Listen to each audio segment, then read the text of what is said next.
means a lot for us. You're welcome. So Hello. to start things, hello. To start things off, could you guys tell me a couple of words on what this match actually meant for you? Because all of you had already matches done, and you already knew sort of where your team is at, who's in what shape. So I believe this match was a little bit less of testing grounds for you, and this is when stuff actually started getting real. Because for the LA Currents, you guys had one of your biggest competitors, the London Roar, present, of course. And the Tokyo Frog Kings and the DC Tridents, you guys were battling for making it to the semis. So this was a match of big importance for all of you. Kristin, do you want to start on what this match meant for your team? Sure.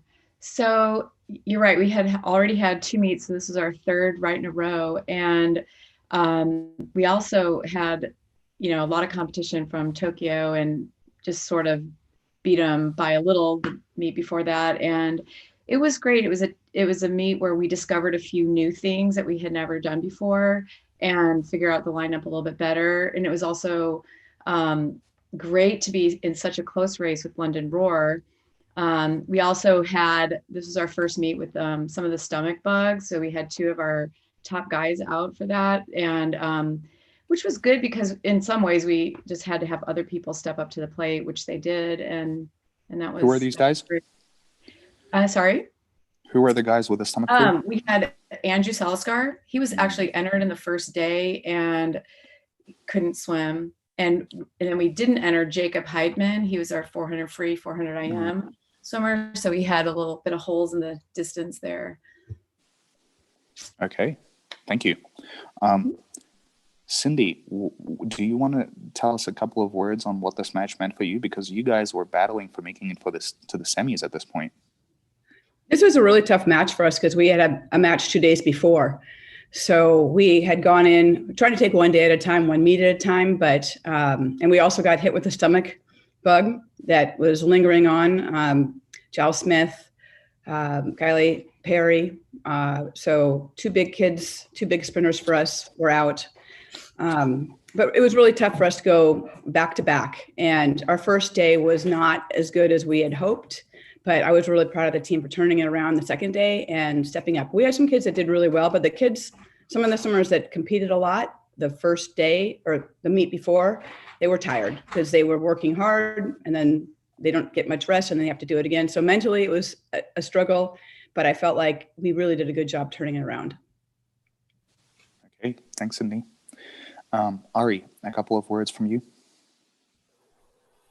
Oh yeah, this was I think the toughest one to us because it was really close for the 3 first teams.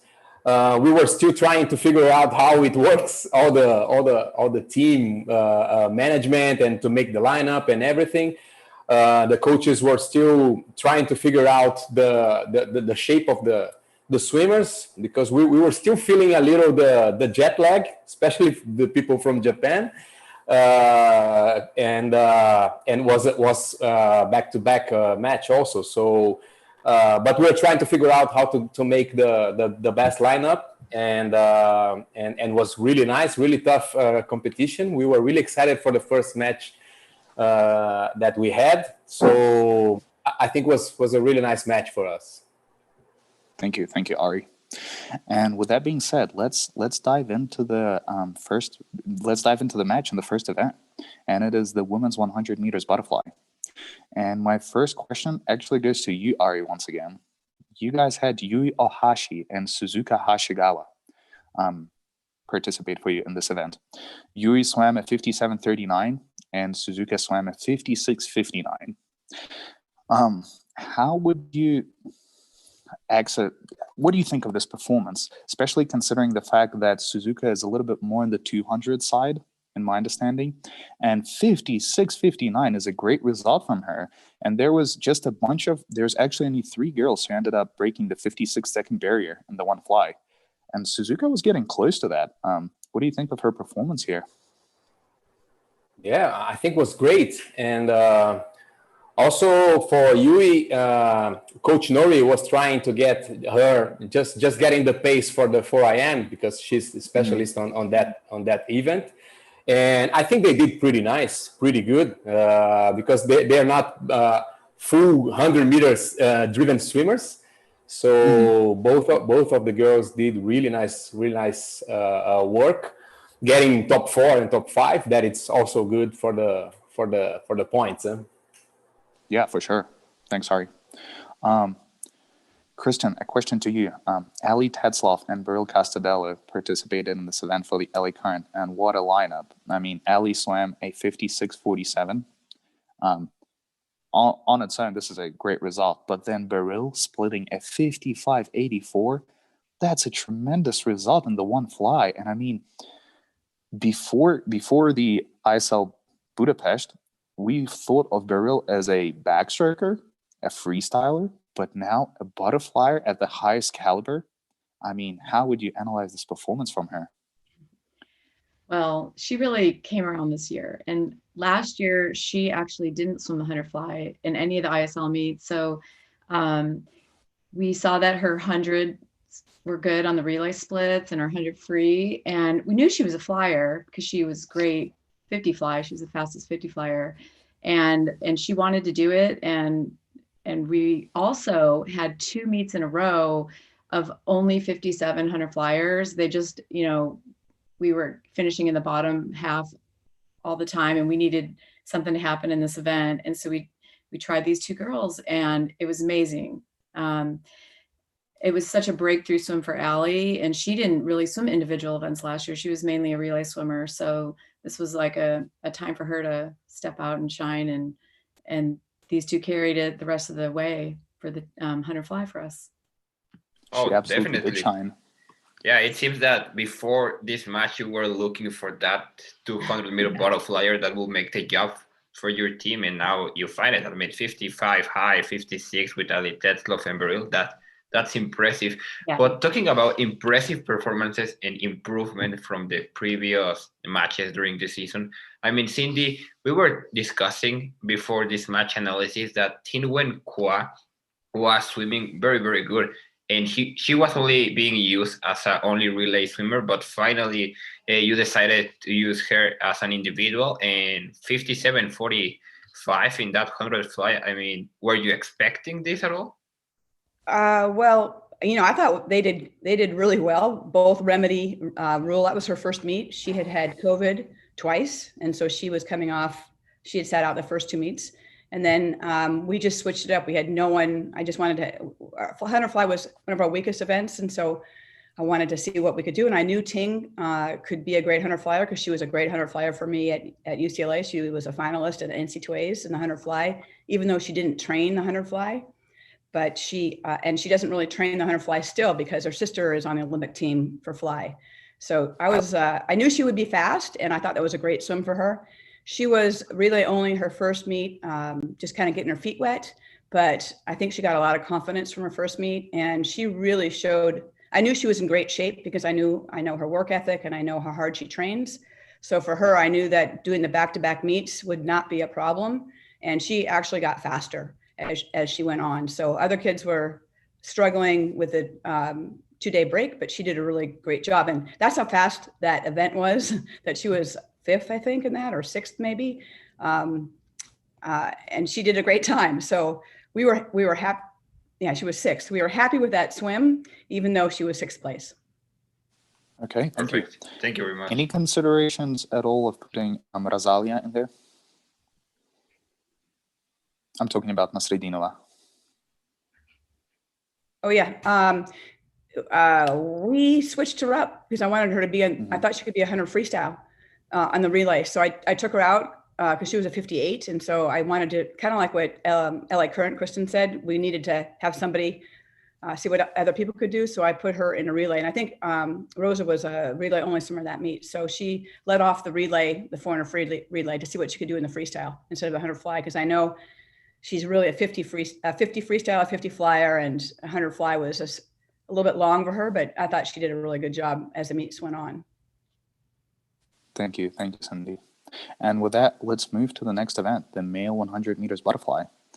And straight away, I have a question for Kristin. I mean, Maxime Rooney and Tom Shields. Maxime swam a 50.43, and Tom's split a 48.94. This was the first sub 49 performance in the ISL 2020, and that was impressive to say the least. But Kristin, my big question to you is sort of the trend for the ISL. It seemed to be that athletes were dropping time as meets progressed. But for Tom, this was as good as it got for Tom in the one fly. Why did Tom not end up improving in the one fly? Did he just reach his peak in the one fly for the current moment with this 48.9, 48.8, 49.0, or maybe he was in perfect shape, he shaved, or I don't know. Could you tell us more about it? Well, I think Tom tends to swim well in a series of meets. I mean, he's done the World Cup before where he swims meet after meet after meet. And so he's, I think, just sort of perfected that, like being able to swim fast when it's needed. I'm not sure, like why he didn't go faster in that, but he did in other things. And he had, this was definitely his 100 fly meet. I mean, his relay split on the medley was amazing too. And so this was great for him in that. But it was also, it was faster than he went the whole previous 2019 ISL and the fastest he had gone in a long time. So yeah, this was a great swim for him. And he's just relied on in a lot of different events and relays. So, I'm not sure why he didn't get faster after, but this is definitely, what we needed. And he just, he continued to do well across the board for us the rest of the time, of course, and was a huge factor in our placing and making the semis and that kind of thing. Thanks, Kristin. And another question. I mean, I can't criticize your decision of putting Maxime Rooney in this race because 50.43 is a great result, and I mean, I just can't criticize his decision. But on another hand, I know that Andrew Saliskar was sick with a stomach flu. But if we pretend that Andrew Saliskar was totally fine for this meet, do you potentially see yourself putting Andrew Saliskar instead of Maxime Rooney in the one fly just to save Maxime a little bit for the relays and for the upcoming events? Because Maxime is a swimmer that is used a lot. I mean, Andrew is another swimmer that's used a lot, but Andrew is, first of all, his events seem to be a little bit more split up. And second of all, Andrew, judging by his NCAA career, he's just so used to racing just about everything. So any considerations at all to save a bit of Maxime's energy? Honestly, the first meet, Maxime had like just a breakout 100 fly, sub 50, and he never really hit that again. So we thought, we thought he could, and we actually, I mean, this was a great swim, but it wasn't great. We thought he would continue to do better in the 100 fly, and that might be one of his, top events and finishes. So, but as far as Andrew, I think, he was still trying to figure out where he was in a taper. And, we did have Coach Dave Durden with us the first week. So he kind of had some input a little bit on what he was swimming as well. And I don't think the speed was there. So for this particular meet, we probably would not have put Andrew in that. We would, however, we'd probably get to the tuner free, put him in the tuner free. And that was something, Maxime had to step up and do, which didn't go as well as we had hoped. But yeah, I think we would have stuck with it because of the first meet, and he busted out a great 100 fly. Yeah, Maxime, actually talking about that 100 fly, last year in 2019, he was the second fastest American and the second swimmer in the world in long course. So maybe because of that expectations, you use him a lot in the short course version. But Ari, talking about this 100-meter butterfly, I mean, I know you have a great relationship with Takeshi Kawamoto, who swam a 50.34, and Mizunuma finished in 6th place with a 50.76. So I know that the Japanese swimmers aren't known because of being sprint specialists, we can say, but I mean, this result was very good for you guys. I mean, you don't get jackpotted at all. and you score a lot of points here. Can you tell us about why the decision of using Mizunuma and Kawamoto in the 100 fly? So Did you have the tell me, option of Ivan. Tomoro Honda as well, right? Yes, but Tomoro is more for 200 also. So would be kind of moving the 200s for the hundreds, and for this specifically, we move the 50s for the hundreds. So Takeshi is a really nice in the 50s races. So we try to get him on this 100 also, and was a kind of trying to find the balance on this back-to-back matches, that you're getting the pace, so you're getting more competitive while you're competing in back-to-back matches, but also how you can manage getting tired. So especially for the boys, for the men that have a little more muscle mass and everything, so they have to handle a little better with this.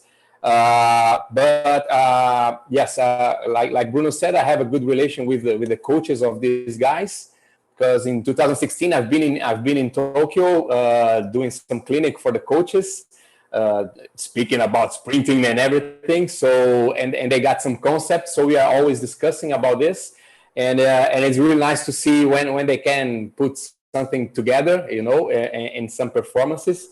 And was really nice to see these guys getting the pace on races back to back. So was good one. It's like the Tokyo Pro Kings was always like this. It was really hard to see Tokyo on the bottom. We are always on the middle or on the top. Still not, we didn't get the podium yet, or the three first places, but we were still fighting a really nice match there. I mean, totally agree with you. You were always very, very consistent, splitting in fourth, fifth, third place. I mean, that's great for an ISL team, but also there are importance of getting those jackpots that you did get in the events of 200, 400 meters. But these events of sprint events, it seems that you were struggling a little bit. But you mentioned that Tomohiro Honda, that Ivan brought him up, that he's a 200-meter specialist.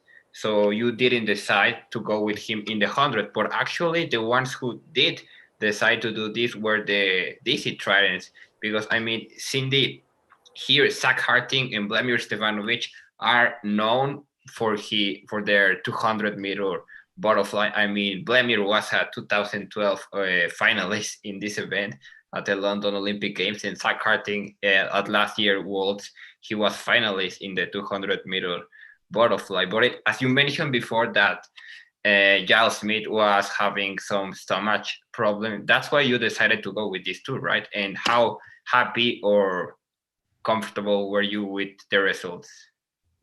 Well, we were weak in women and men in the fly, and that it's not great to lead off the meet with the 100 fly and be weak in that event. But Zach, he was pretty consistently not great in the 100 fly until he rested a little bit, and he was great on relays in the 100 fly, but just individually he works really hard, and he didn't stop working. In those 2 days between, he just kept on pounding, and it was hard for him because that wasn't a good swim for him. And Velimir, he hasn't really trained much fly, so we kind of threw him in the 100 fly to see what he could do, and he was really mad, which was kind of a good thing because it really fueled his 400 free performance. So you have to do what you have to do, and we didn't really have a whole lot of options in the 100 fly. So I think Miron, I didn't put Miron in the 100 fly that time, and Matthias, another guy that I thought could be a 100 flyer, his fly wasn't great. He hadn't trained any fly, so those are the two that I knew could swim 100 fly, and it was a fast event. There was the races for the top few teams were shown, and we were just trying to hang in there at the very beginning, especially the first day. Makes sense. Thank you, Cyndi. Ari, and one more question to you regarding this event. Could you please weigh in on, the Tokyo Frog Kings is 80% Japanese swimmers. And the fly representation in the Tokyo Frostings is pretty much 100% Japanese swimmers. Yet the depth is absolutely insane. Could you maybe analyze how does this happen that 3 such high quality butterflies emerge from Japan? And I mean, we've heard about them before, but they really started shining here in the international stage in ISL. I mean, it's kind of like mushrooms after the rain, right? Yeah, absolutely. It was a really nice opportunity for the Japanese to face this international field really intense because they are mostly really competing against each other. So I think during the season or normal season, a normal year, they are mostly or competing against Australian or just some Asian games. So was really interesting to them to be in this international field, and I think brought a really nice shining moments like this, because they figure out that okay, now it's time to show something, and all this team environment. I think they are just used to be with this when they are in the national team. This is my impression for them. I saw some national competitions there. They are more university and clubs competition, but we can see them really together and cheering when they are in the national team. So I think was something that brought this kind of environment for them.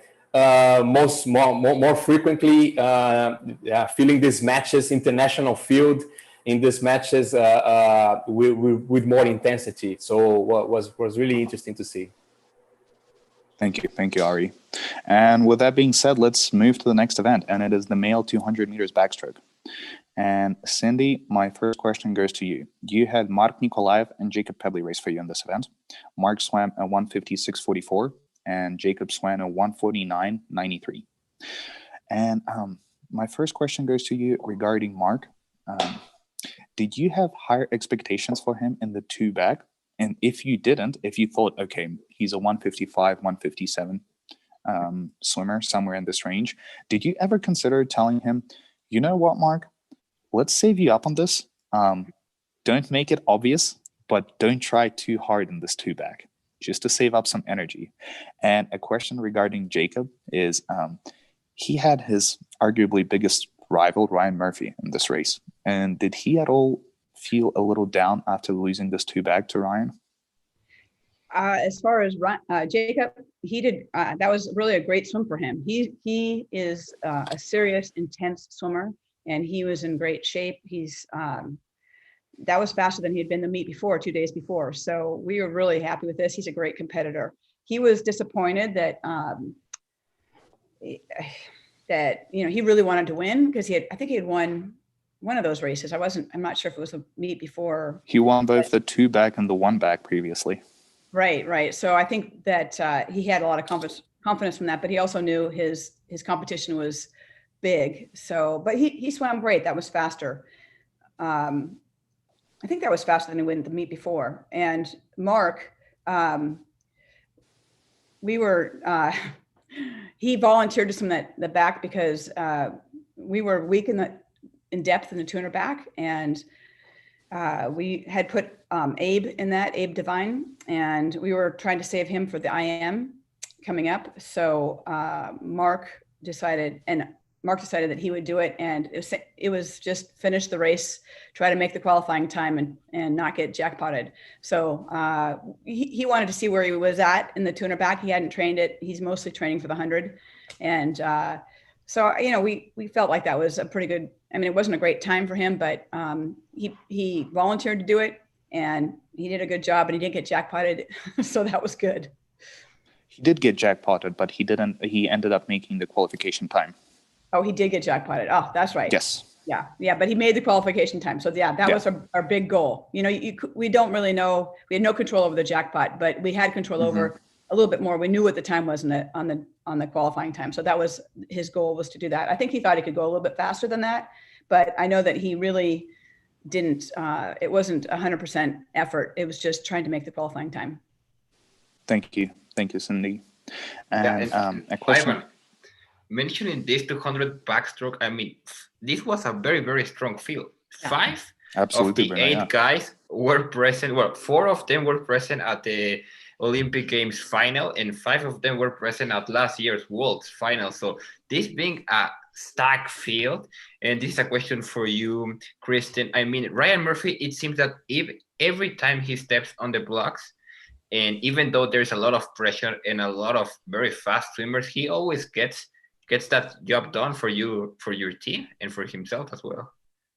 Yeah. To say the least, gets the job done. Yeah, he's a competitor, obviously, and experienced and tough and mentally tough. And this was a very, very strong field, I mean, across the board. So, and this was his best time in the 3 meets so far, and a good breakout for him, and the fastest he had done in a long time, and faster than last year. So again, it was just like coming together. I think the repetition of meets helped them figure out, just race strategy and just the opportunity to race. And yeah, he was great in this. So yeah, definitely. Thank you. His experience in Cal swimming a lot of dual meets, NC2A, that really helped. And yeah, you mentioned the fastest time he has been since 2018 Worlds when he won the silver medal. But yeah, Ari, also you had very strong swimmers there with of course Yosuke Irie, and also Marcus Stormeyer. I mean, he was like a breakout swimmer, I would say, during this season, because he was being used in the backstroke events, freestyle events, relays. I mean, he was a great addition to your team. And I mean, finishing in 2nd place with Irie and in 5th place with Marcus, that should have been very, very good for your team overall, right? Oh yeah, absolutely. This field was amazing. I agree. This race was one of the highlights of the match. The guys split pretty close all the time, and in the last 50, Murphy was better than Erie, and Erie is a really nice 200 backstroker. So he did a good job. Marcus was also improving during the matches, so he was breaking national records on this event by matches. So he was improving a lot. And even Bruno Fratos was playing with him all the time, saying, "Man, you are 100 freestyle. You are 100 freestyle. I want to see you swimming the 100 freestyle," because his splits on the relay was getting better and better. So was a really nice guy to see shining also inside the team and showing up as soon as the matches were going. So it was really nice race, and Iri got a really nice race, and Marcus just improving by matches. Oh yeah, he is 100 freestyler. I think. Yeah, I think this was national record already. It was his first national record that he broke for the 200 back, and he broke on the.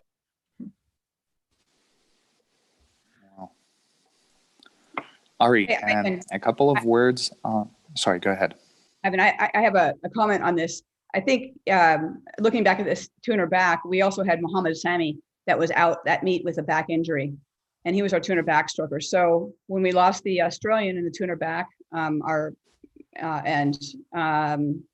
backstroker went to London Roar.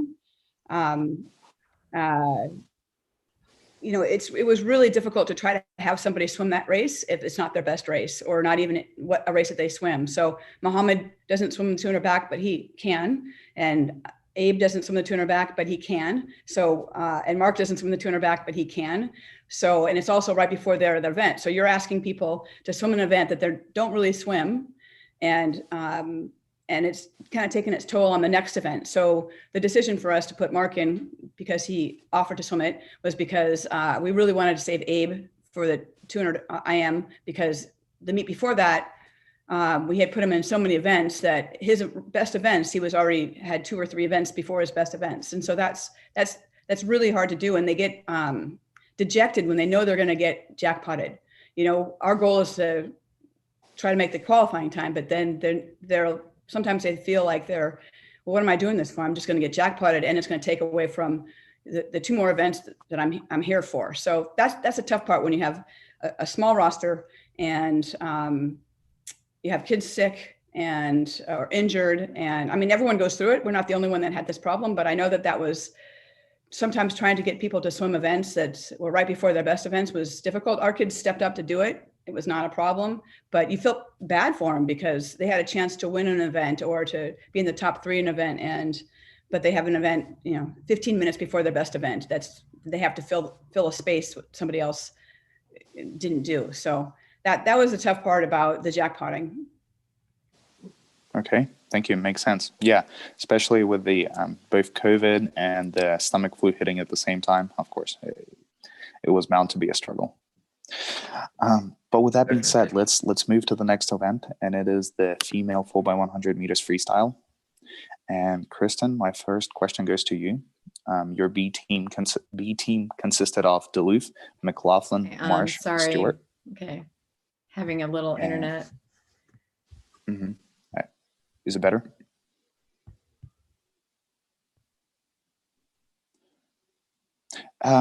Maybe let's start with. Are you okay starting, Cyndi? Let's wait for Kristin to fix the internet. Sorry, hold on. Oh, there we go. I think Kristin's back.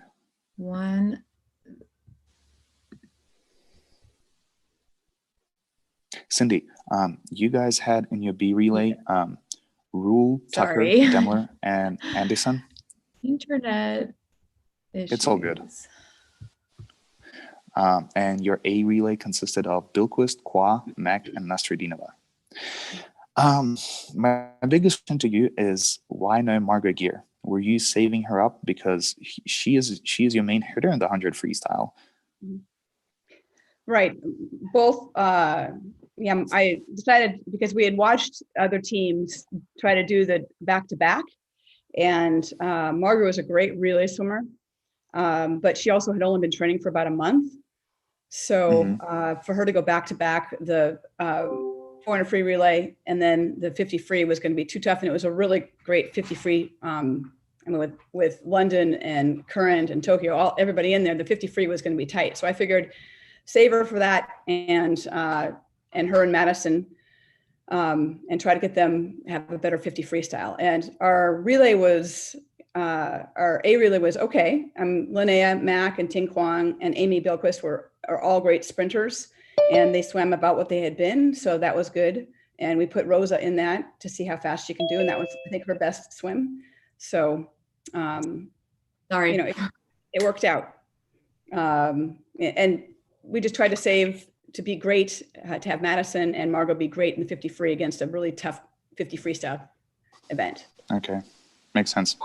I totally agree with you there, Cyndi, because you didn't use Margot in the relays overall. It was a decent performance, and Margot finished in 4th place after that in the 50 freestyle with one of her fastest times. So that's decisions that have been made during this time, and I think that you and the team were right at that time. But I wanted to make a question to you, Kristin, because you finished in 2nd place here, behind London Roar by only 0.3, so almost nothing.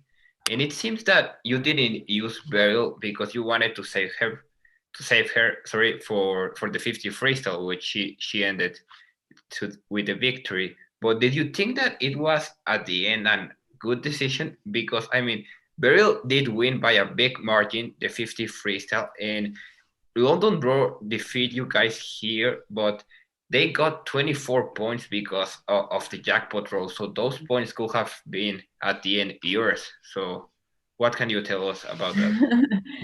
Yeah, I was waiting for this question. So it was, there's a lot in hindsight. We had used Beryl on a relay going a little easier, or 80% effort. We did that with both Abby and Beryl to try to keep them fresh for the 50, and we did it in different meets. And had we known we'd be this close to the London Roar, it might have been a good idea to put Beryl on it. But here the thing is, that was the first meet she did the 100 fly, so she had never done the 100 fly, the relay, the 50 free, all back to back. So, I mean, there is a lot of strategy in keeping them a little bit rested and fresh to be able to swim. So we weren't sure if she was going to be able to handle like those 3 in a row. And we had a goal of trying to win the medley relay, which, you know, didn't work out at all. You know, that's always one of the key events, and trying to keep everybody fresh enough to be able to swim multiple events. She also had a 50 back later. So yeah, you know, she might've been able to cruise a little bit faster than our 4th best split on that, and maybe we could have won it, but it's really more of the whole big picture, I guess, looking at, you know, what events are going to have the whole day. Yeah, Makes sense. definitely resting your swimmers. It's a very important strategy that all teams and coaches have to make this. But Ari, you mentioned before that the Tokyo Frockings were always a very consistent matches team. next. And also. here with the results of these relays, I mean, we can see that you finish in 3rd place and in 6th place. Overall, you get 18 points. And we cannot see huge splits by the Tokyo Frocking swimmers, but I mean, always consistent, 52 lows, 53 lows. I mean, that's what a coach wants to see from their swimmers, right? Ari, and on top of that, where was Runa Mai? Yeah, it's like just Kristin said. Sometimes we have to deal with the strategies. So we spent like 2 hours, 2.5 hours when we were building the lineup, you know, because it's kind of this. It's finding the pieces, you know, and how to handle the best performances and to do not getting the guys or the girls too tired, you know. So just to handle a little and try to figure out how they can manage. So, and especially about the Runa, Coach Nori was trying to get her in the next event, so more fresh. So we were always trying to manage this. As I said, this was our 2nd match, so we were still trying to figure out how to manage all this stuff, you know, with the points and with the holding some swimmers for the better event, and try to figure out how we could manage. And this is why some of our relays, we get so much better splits sometimes in the B relays than in the A relays. So we were just trying to figure out how to put the things together in the best way to maximize the points.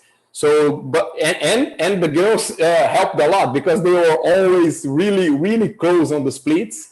So it was really hard to figure out who's going to be the A, who's going to be the B, and sometimes the B beats the A. So because of this consistency, they were pretty close on the races. So sometimes we could have win or getting some positions if we just switched some swimmers. But how would we know? So we were just trying to make the best. And as a 2nd match, we were still trying to figure out how to manage all these things, and also the swimmers, how to get, you know, this pace on racing inside 2 hours, back to back. So they were still trying to figure out how to manage this. And as soon as the matches were going, they were getting more used with that. So then we were getting better lineup for the matches. But that was really hard, man. It was really hard because they were really close. So we could get more positions, especially in the medley relays. Holy goodness, we thought somebody was the A relay, and if you put in the B, we were getting better. So in the first 3 matches was like this, you know, all relays we were trying to figure out. The A and the B relays was really fun to see, but sometimes we missed some points on this. Yeah, you guys had a little bit of an internal battle, right? A relay versus B relay. You can never tell who's gonna win. Yeah, exactly. It was really interesting to see on these matches. Thank you, Ari. And with that being said, let's move to the next event, the women's 50-meter backstroke. And my first question goes to you, Cyndi. You had Amy Bilquist and Linnea Mack race for you here. These are your 2 go-to backstrokers. And Linnea had an awesome performance, 26:43. But Amy, 27:24. It's hard to judge Amy upon this because she's really not a 50 backstroker. She's more of a 200 backstroker. But with that being said, Amy has quite a diverse set of skills. In my understanding, Amy can also throw down a 200 freestyle potentially. She has some good IM. She can even do fly potentially, but I know that she had a shoulder injury. So my big question to you is, did you ever consider maybe shifting Amy Bilquist out of the 50 back and putting her in a mid-distance event? Maybe she could do some more benefit for your team, and maybe putting just a pure sprinter there, even Margaret Gear potentially, or even maybe Rosa Nasledinova. I mean, obviously these two girls aren't the level of Amy, but they could probably be relatively close to a 27-2 there.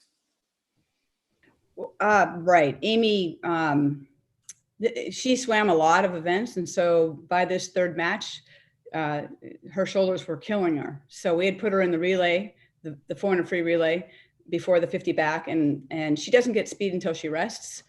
So the 50 back is hard. We really don't have another backstroker. Margot Gear could do the back, but she hadn't done the backstroke in years. I mean, she was a great 100 backstroker in college, but she's been out of college for a long time. And the other backstroker is Kylie Perry, and she was out with stomach issues. So we didn't really have a choice on who else to put in. And Amy can always think she can do something. So, and Linnea was a good back. She has kind of figured out how many kicks she needed to do because she doesn't really train backstroke as much anymore, but that was a pretty good. She was disappointed with her swim, but she had, she also had the 400 free relay before that. So I thought it was a good swim. Amy, she's such a competitor. She wants to do everything. So, and yeah, I would have loved to put her in the 200 free. We needed the 200 freestyle as well. So, but you can't use somebody in every single event. Of course. Yeah. Yeah, definitely. It seems that swimming is becoming a sport where the strategy is going to play a more and more important role in the future, and especially in ISL as it was playing before. But Kristin, I mean, in the 50 back, we mentioned that Beryl had already swam the 100 butterfly, the relay, the 50 freestyle, and even though she had a lot of races on her back, I mean, she got the job done. I would say finished in third place with a 26:52, and also Alisa there swimming. I believe it was her first individual race. She's more a 50 flyer, I would say, and afterwards during the season, I mean, she had a very, very good 50 fly. I believe she swam a 25.5. If I'm correct. So overall, what did you think of the performance here of your swimmers? Well, Beryl actually really always fought for this event, and we were weak in the 50 back overall. So she was great to do it and wanted to do it. Even and Alyssa for this, it was a little bit more of a placeholder, somebody to swim it that to rest some other people for the medley relay. As it played out, Allie DeLuve, who was a strong 50 backstroker and 100 backstroker, she ended up being able to do that double back, like she could do the 50 back and the medley relay by the end, but we were kind of protecting her at this point, which is, but yeah, Beryl she never wanted to give that event up, which was great. She was always willing to do it. And just being such a great sprinter, she's able to, hang in there with a bunch of world-class backstrokers. Thank you, Kristin. And I know this is a cruel question to ask to a coach, but in hindsight, would you switch out Beryl to that 4x100 freestyle relay instead of the 50 back? Well, I think looking back, if you look back on just that one event, the hindsight is we could have put Beryl on the relay for sure, but I don't know that we would have ever taken her out of the 50 back. No, we wouldn't have. Okay. We would have definitely kept her in it, but could we have added one more event? Maybe she could have handled it, but we just, trying to figure out what her breaking point was, So okay. And we didn't know then we should have probably put Allie DeLuve in, and that might have, scored, but we just didn't want to be like 7th and 8th in that. So makes sense. Thank you. And Ari, a question to you, and this question goes, for the next event, it's the male 400 freestyle that we're switching to. And my question for you is, you had Christian Quintero swimming for you and Katsuhiro Matsumoto. And I believe this is another case of what you mentioned before, you guys not winning, but you being very, very high up the ranks and earning a lot of points. But also the performance of Katsuhiro, was this just about any other match? Of course, not counting people like Felix Altbach and Mihailo Romanchuk or Denis Rapsi swimming. You could have easily won this event. Could you analyze this performance a little bit from Matsumoto? And any decisions, any considerations and all of putting Hagino in there? Yeah, this is the management of training that the guys were holding, especially between the matches. So Coach Nori was pushing a little on Hagino at that time. So and on the guys. So we tried to figure out on this. And I agree with you that Katsuhiro could had gone better, but was still, they were trying to figure out all this intensity on the matches. So was the second matches, and they were still trying to figure out how far or how strong, how fast they could go, and they could still holding, a good races. So I think especially for this race, Katsuhiro felt a little more the sequence of races. So it was one of this event that he couldn't perform that well that he was used to do. Was still trying to get used, with all this intensity, especially second match back to back. So. But we were still getting good points there. Third place, still good. Excellent to manage points, the points.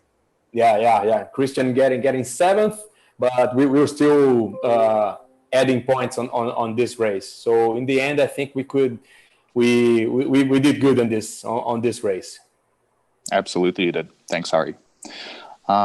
Cyndi, a question to you. I mean, Zane Groff and Vilimir Stepanovic tying for first. What a highlight. Both swimming 3:41.46. We actually spoke to Andrew in our last match analysis, a coach from your team, and he said this was the biggest highlight of ISL 2020 for him. Was it the same for you?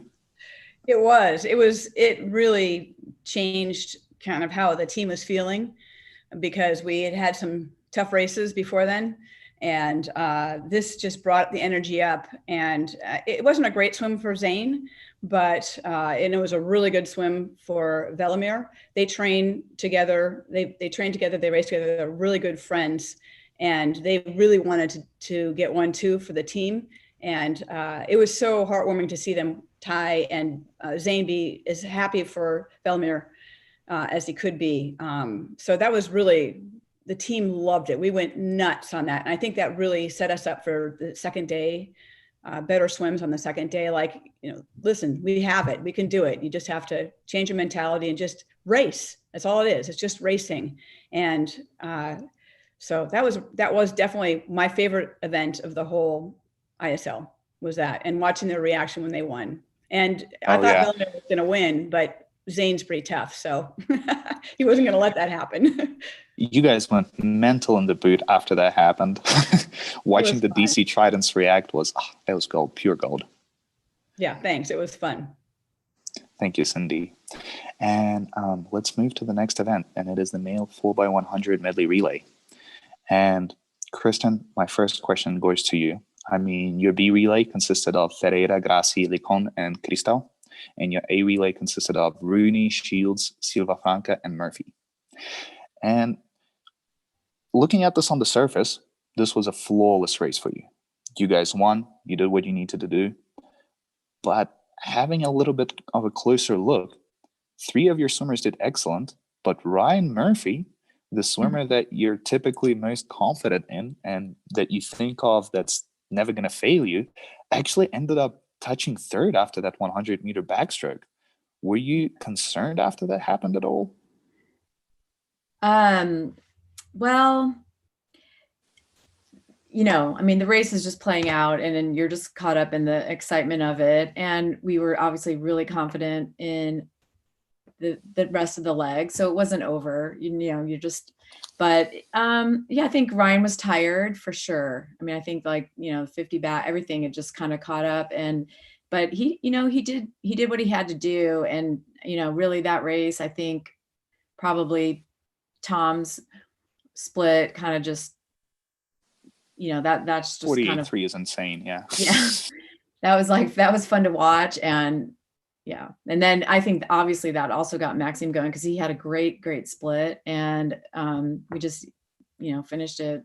And they, it's a team. That's what a relay is. It's the whole thing. So it was really, really good for the other three to step up when your number one, the MVP of your team is, not finishing first. It's time for everybody else to pitch in. So it must be comforting for the MVP as well also, right? That he knows even if he has an off performance, the team have his back. It must be a confidence booster, right?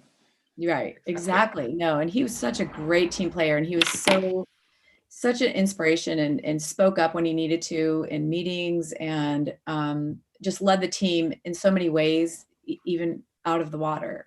No, that was great. And it was a fun B relay for us because we had a swimmer that was an alternate, Santiago Grassi, almost the entire ISL, and he got to swim in this meet and be on a relay and, helped out a lot. That was really fun for him and to get to see him swim.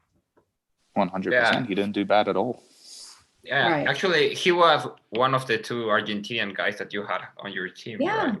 With Julia. he was amazing. He was again, another amazing guy out of the water as well. Like led our cheers in the box the entire time, and it was fun as the meets went on. I mean, the team just absolutely gelled together, and just David says that it was a lot of a different feel than last year. It was the team gelled more. They were more supportive of each other, better attitudes. And it was just such a great experience, the whole thing. Maybe Definitely. even us as ISL should say a special thank you to Grassi because, in fact, we had more Argentinian fans present than, for example, even Italian fans. So Nice. it's an interesting statistic. Definitely. And Ari, also your team there with Irie, Koseki, Kawamoto, and Morozov, I mean, they did amazing splits there. 50, 56 in the breaststroke, 49, 7 in the fly for Kawamoto, actually improving his 100-meter fly previously. And finally, Vlad Morozov. But it seems that Vladimir wasn't at his best. That's my personal opinion. So maybe using another freestyler there will have helped the team a little bit more. What would you say to that? Actually, could help more if Morozov were in the peak, in his best shape, for sure. Yeah, for sure. He was not in the best shape. The pandemic period for him was really tough. He could not train properly, so he was feeling a lot. But for sure, Vlad in his best shape, he is the guy. He's the guy for the individual races. He's the guy for the relays. So that's it. But he was not. So then I agree with Kristin. This is a teamwork, So if one is not there, the other guys have to step up. So we did a great relay, this relay. But look at this field, man. Murphy, França, Shields, Rooney, Guilherme Guido, 49.50. In the lead off, Adam Peaty, Marius Cook. Holy goodness, Yeah. It's something. It's Olympic final, It's a World Champs final, and on a really nice international field, and so fast and so competitive. Also, if you see the exchanges time, it's like the LA Current was 08, 018, 024. Our team was 012, 014, 008. So all the exchanges also was really high performance exchanges, So yeah, it was a really competitive field because we all know that about the skins races. So we were trying to get these races, to try to select the skins. So this relays were so intense and so competitive. But for sure, we needed Morozov a little better, but that was the time. So we had to handle, and I think was not that bad. It was hard for him to split some 45 that we know he's totally capable of, to do it. But in the end, this was the best that we could show up at that time. Thanks, Ari. And also something to point out, the fastest split 400 breaststroke in this entire field came from your swimmer, Koseki. He outsplitted Adam Peaty by 2/100ths of a second. And I don't want to jump too far ahead of myself, but we will be discussing the male 100 meters breaststroke. Okay. But before we get into this, after this relay, were you guys already thinking like, maybe Koseki has this over Peaty? Or did you think this was a fluke? I don't know. Because no offense, but I thought, Koseki's great, but Peaty's got this in the one breast. Yeah, absolutely. We just had two guys to swim all the breaststroke events, so we didn't have that much possibility to use another swimmers on the breaststroke. So we had to fight with Koseki. We had to fight with Shoma, and they are both more 200 meters, driven also. But Koseki, it's also broke the national record for the 100 breast. I think was in the fourth match. So he was getting the pace, even though trying having to swim also the 200 breast in the same night, so in the same day of the match. But they were the guys that we had to fight with the breaststroke pace. We tried also Morozov on the 50 breast, so we were trying just to manage a little better the breaststroke guys, but that was what we had for the team to fight. But Koseki did really nice, did really nice. He's a really, really warrior, He was completely dead after the 200 breast, and everybody was working on him, and he was just, getting back in the energy and everything, and then performing again on the relay. So it was really nice to see these guys fighting on these matches on these days. Really nice. I guess he got the loving that he needed, and boom, there you go. Yep, absolutely. Thank you, Ari. And with that being said, let's move to the next event, and it's the women 100 meter freestyle. And to start things off, this event was probably, if not the fastest, one of the fastest events in this match. And Cyndi, my first question goes to you. You had Madison Kennedy and Margot Gear perform in this event. Madison swam at 54.11, and Margot swam at 52.78. First of all, 52.78 for Margot is still a great result. And was this any other match, she would have scored much, much higher. But Madison Kennedy is a little bit more of an interesting decision from you, because you have athletes to play around here. You have Kwa Ting Wang as a possibility. You have Remedy Rule also as a possibility. Why did you decide to go with Madison Kennedy? Right. Margot did a great job. That was, I think, her fastest swim, and I think it was faster than she went all last year. So that was a really, even though she was sixth, it was a really good swim for her and got everyone fired up. And Madison is really a 50 freestyler, but she's such a team leader. And because we had some issues with some other athletes being out, she was a 100 freestyler, and she was not happy with that swim. It wasn't a great swim for her. But we had the Remedy. We really didn't know what she could do, because she's really a 200 flyer, and that was the next event. So she couldn't do the 100 free, and we didn't really have another 200 flyer. So and Ting, I guess we could have put Ting in there. I don't know why we didn't put Ting in that event. I also to be fair, it probably wouldn't have changed much, but right. I think looking back at it, I think because we knew it was such a fast race with everyone in there, that we thought that Margaret would have scored a little bit higher. But I mean, you look at the top four; they're all Olympians and former world record holders and all. I mean, they're studs. So just to get fifth would have been a great result. So. I think we saved Ting for something else down further down. So yeah, it was one of those things. I mean, even after match 3, we were still trying to figure out who could do what. And it's so much strategy, as everyone has said. And it was a lot of fun to make up the meet order, but it was also, you can look back and say, I should have done this, I should have done that. But you just put in what you can and you figure it out later. Makes sense. Thanks, Cyndi. And my next question goes to you, Kristin. I mean, Abby Weitzel and Beryl Castadello. Finally, we see the power duo swim their signature event. But with this being said, when you have 2 such big stars on the team, I'm assuming both Abby and Beryl had aspirations of winning this race. And did it hit Abby's morale at all that she ended up coming second after Beryl Castadello? I mean, she actually ended up coming third. And a question regarding Beryl, 51.3 was amongst her best results in the free. She didn't change that much coming further. Why was this 100 free so special? I think also this event is great because it's the first of the meet, so they're not as exhausted, first of all, so that she had a chance to, just pop out a great one.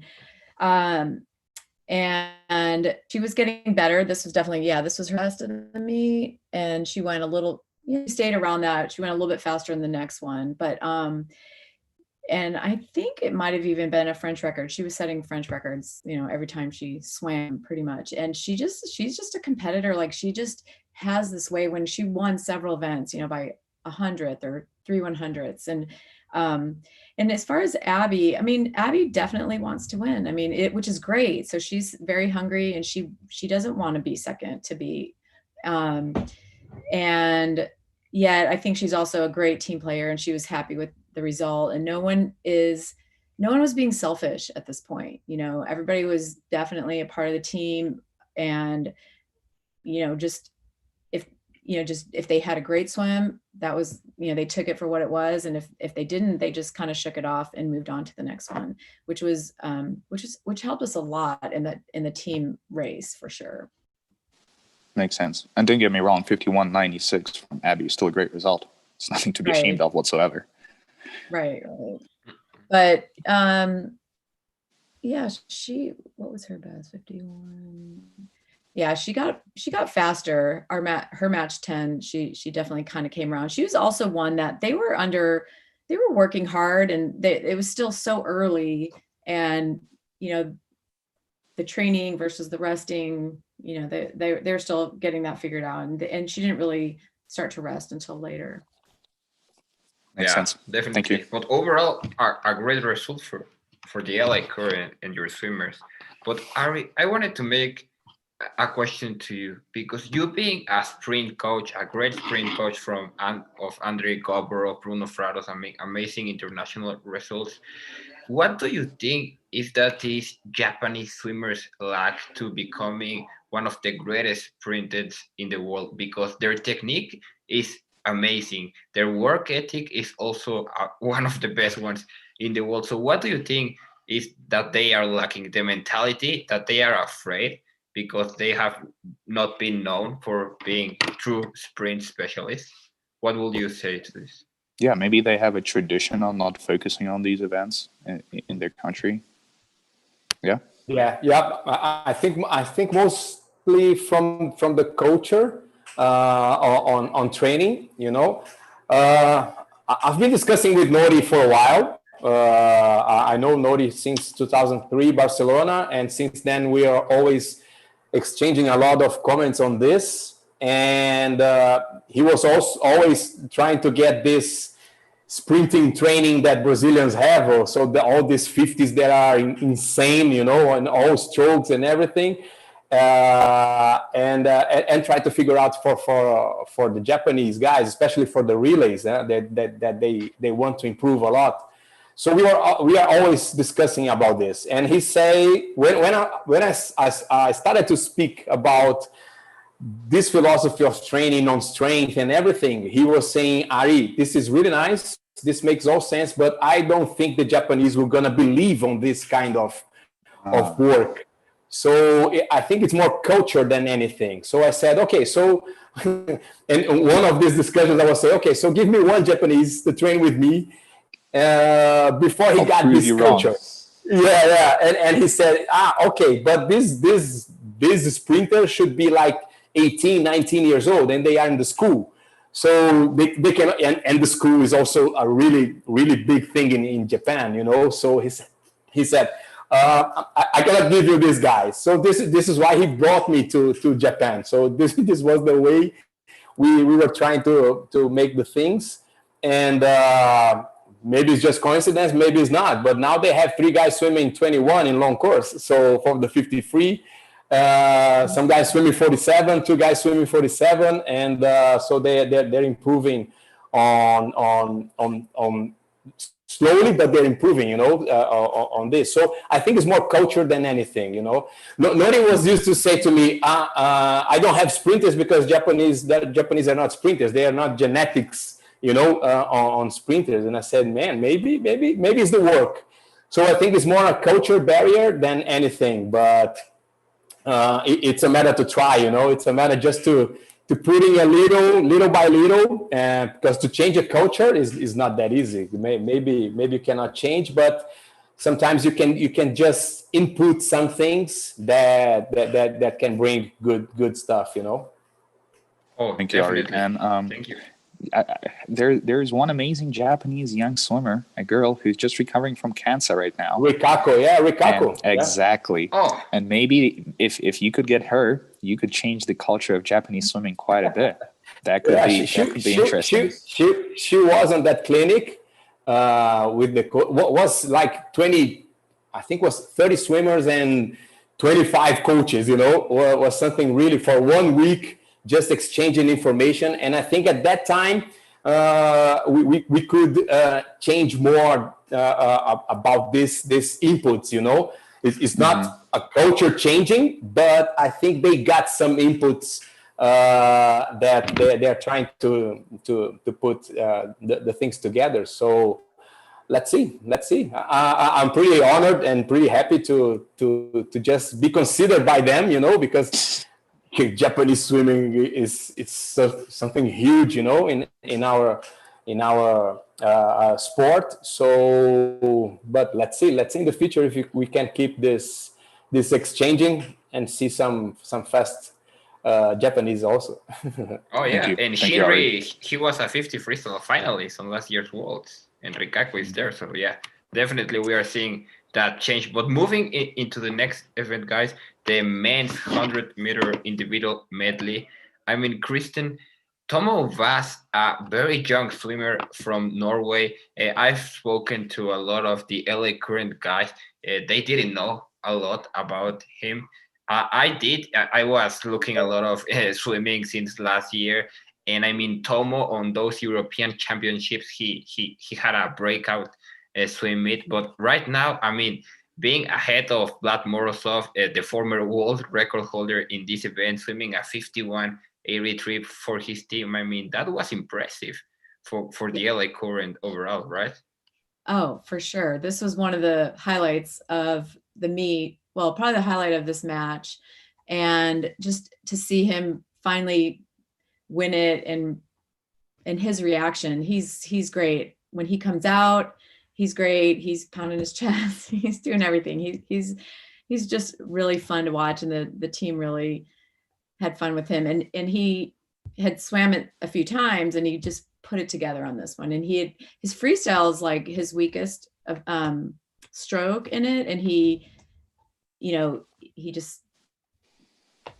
brought it home. He didn't breathe. David told him he can only breathe once or twice on the last 25, and that's what he did. And he was able to hold off Vlad, which was, and I think, is like one of his idols, and just to be able to beat him, even if it wasn't his best event, in a race head to head was amazing for him. So that was a lot of fun. Yeah, definitely. And you mentioned that Tomo being a 200 IM specialist, but on the other hand, I mean, Willie Cohn is not that much known for being an IAMer, more a breaststroker during his entire NCAA career at Texas. So why did you choose to use Willie Cohn? I mean, I know that Exactly. Andrew was having stomach problems, but was this the decision because of that? Outside of Andrew, there's just so much people you could put in there. Tom Shields, even Ryan Murphy, I believe would be outstanding in this. Even someone like, I know you had Josh Prino in there, but he didn't particularly work out, but maybe Dylan Carter? Yeah. Well, so I don't think so. The 100 back was the event right before the 100 IM. So, you're going to have to pick with Ryan there. Of course. And yes, Andrew Salazar was out, and Will Khan is a good IMer, and he's done IM for us. And, he was a few tenths out of being in the top 3 there. And that wasn't too bad. I think it's, again, just managing the strategy, managing all the swimmers across the board. Like what are they swimming, and just like looking at this as a puzzle and figuring it out. And with a couple people out, this was definitely like the choice that, we had. We didn't have, I can't think of who else we would have put in that at this point. Like, I'm not looking back at that one and second guessing it. Okay, fair enough. Thank you. Yeah, Dylan was in other events, and no breaststroke there. So. Talking about IMers, Ivan, I mean, Cyndi used Abram Devine, a great 200 400 IMer. We were speaking before the beginning of this match analysis that he's going to train with a 400 IMer in Brazil. So the 100 IM is a race that he really struggles. I would say it's not his best race in my opinion. And also you use there Andrew Lloyd. So I mean, 52.84 for Abram Devine finishing in 5th place. It's good overall, right? Right. That was his best at that point. I think the 52.8. I think he might have been DQ'd in that event before, or it might have been the 200 IM. So this was a pretty good meet for Abe, and Abe can swim everything. And, that's kind of, we were just waiting for the 400 IM because that is his best event. So we had to put him in all these other events and then wait for the last event, the 400 IM. So he was happy with that. I think he could have been a little bit faster, and he's such a competitor. And then Andrew, we put Andrew in that event instead of Ian Finnerty, because Ian thought that he had a great 100 free, and Andrew hadn't really swam that much because he missed the first meet. And Ian would have been great in the 100 IM too. So, and we had Mohammed Sami, he was out. So, literally we were just I was just trying different people to see where they were going to fit. And that was a pretty good swim for Andrew as well. It just was a fast race, I think. But, you go down, you look back down, and we didn't put Tommy Cope in the 100 IM because we were saving him for the 400 IM. And that ended up doing a really good thing for both him and Abe. We were really great in the 400 IM later on in the meet. Yeah, definitely. Thanks, Tommy Cope, we spoke to him during the week, and yeah, that 400 IM was a breakout swim for him. And actually, you mentioned the guy who swam the 100 freestyle, Ian Finnerty, the breaststroke specialist. I mean, 47.4 in that 100 freestyle. I mean, that came from nowhere, in my opinion. I think he was just mad because his breaststroke was off, and he just wanted to contribute to the team any way he can. And he had a good relay split in the 100 breast, but he just earlier in the 400 medley relay. But he just really wanted to. He's a great relay swimmer, great freestyler, and IMer, just not a very good backstroker. But he did a really good job in that 100 free for us, and he's such a competitor. He really wanted to contribute. Thanks, Cyndi. And can you please open up a little bit on what was going on with Infinity? Because we know him as an outstanding breaststroker, but here his breaststroke seemed like, as you said, it seemed to be not quite on point. But at the same time, his freestyle was great, and even his butterfly, he raised the butterfly skins for you. And for a non-butterfly specialist, he did great. He did absolutely great. What was going on with him? Why are we seeing this tendency? And also, why not no Finnerty in the 1 IM? It seems like analyzing his performances, he should have been great in that. Right. Well, we decided to put Andrew in the 100 IM because I felt like I felt Andrew could have been better in the 100 IM because his versus the 100 free, and Ian was all about the 100 free at that point. Ian didn't have a great training background with the pandemic, and he had been training with James Gibson and training pretty hard. But I think breaststroke is such a technical sport, and he was analyzing it because, you know, everyone he was analyzing how the breaststroke kick was and how everyone else was doing the breaststroke kick with a little bit of butterfly. So he was really focusing on that and what everyone else was doing instead of what was his best. And because he's such a technician, I think he got a little bit caught up in that in his mind and was just thinking too much. And so just we kind of just said, throw it out and let's work on just racing. And his breaststroke will come with more training and more technique and just slowing the breaststroke down a little bit for him. He's a student of the sport, but you can't change it when we have a meet every 2 days. So you just have to forget about it and race. And I think giving him the confidence that he still could race and contribute was really important. And he's a great leader, and his breaststroke will come back. He just needs to keep working on it, but not around a swim meet. Okay. Definitely. I mean, the world needs to be cautious about that breaststroke because Ian Finnerty, I mean, last season was 25-9 in the 50 breaststroke in short course yards, American record holder. So, I mean, he's going to come stronger than ever, as you said. But Ari, talking about strong swimmers, I mean, if you have in your team in the 100 IM Kosuke Hagino and Vlad Morozov, I mean, only by saying their names, I'm already scared and excited at the same time. Vlad being the former world record holder, and Agino Olympic gold medalist. How would you describe their performances overall? On this match, that was a terrible defeat, you know. That was a terrible defeat. But you know, what is really You're a savage, Ari. Yeah, but what is really interesting on especially this one, is that I'm inside a group, a WhatsApp group with a lot of coaches around the world that Coach Marsh just invited me to join. And exactly between these matches, Coach Marsh was just putting some videos of Tomo and saying that the guy was so good on skills, so good on buoyancy, on body control and a lot of things.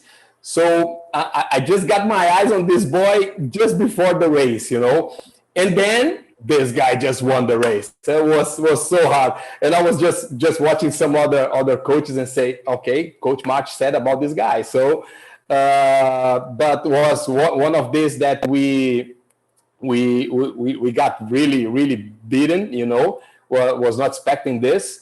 As I said, because Hagino was getting a really tough week on training. Coach Nori Masa was not, relieving anything for him. So this is why the 400 and also this.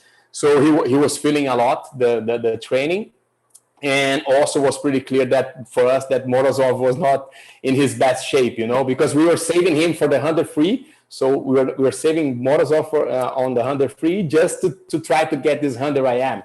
And so that was a really big defeat to us, So, but I knew about the boy because Coach March said days before this race that the boy was getting really nice on skills and on body control. And this 100 IM is about this. It's the most skilled race of all, changing all the time. So. And the boy was in a good moment, so was tough to be honest. Yeah. You mentioned his technique, his butterfly, backstroke, breaststroke. I mean, he's a technician of the sport, as you said. And I mean, maybe it has nothing to do with this, but his parents are one from Japan, I believe. So maybe the correlation between the technique and his swim has a lot to do there. But overall, it should hurt to the Tokyo Frog Kings. But moving into the next event, guys, I want the 200 meter freestyle. I mean, I wanted to begin with the LA current with Kristin because I mean, Fernando Schaeffer, a Brazilian, a true 200 meter free specialist, won the Pan American Games, if I remember well, in the 2 freestyle. He finished in 4th place. Maxime Rooney, also a very good 200 freestyle specialist, finished in 7th place, 144.95 for Maxime, and Fernando Soma 143.1, almost getting that 3rd place. What would you describe of the performances of your swimmers here, considering that Andrew wasn't available? Yeah, It was the right. distance affected by the stomach flu most, right?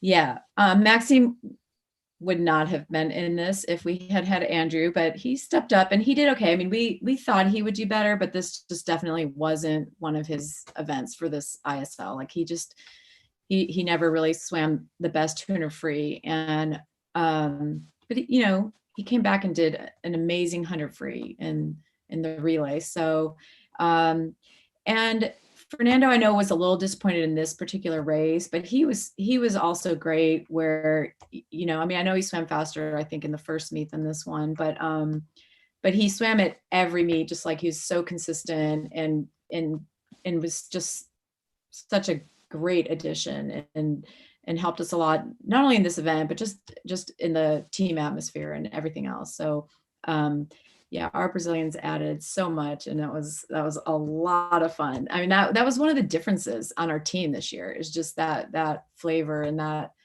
it just added to the team a lot. It was and it was great. It was a close race. He almost was third to Zach, but